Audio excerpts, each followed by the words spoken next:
Mwezi huu wa Shawwal ni mwezi ambao Waislamu walitekeleza ibada ya zakatul fitr.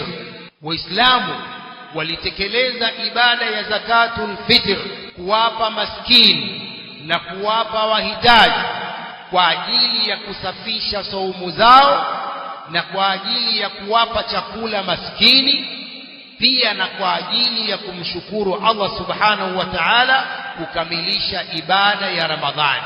Mwezi huu wa Shawwal ni mwezi ambao Waislamu walitekeleza moja katika alama kubwa ya Uislamu ambayo ni salatu Eidil Fitr.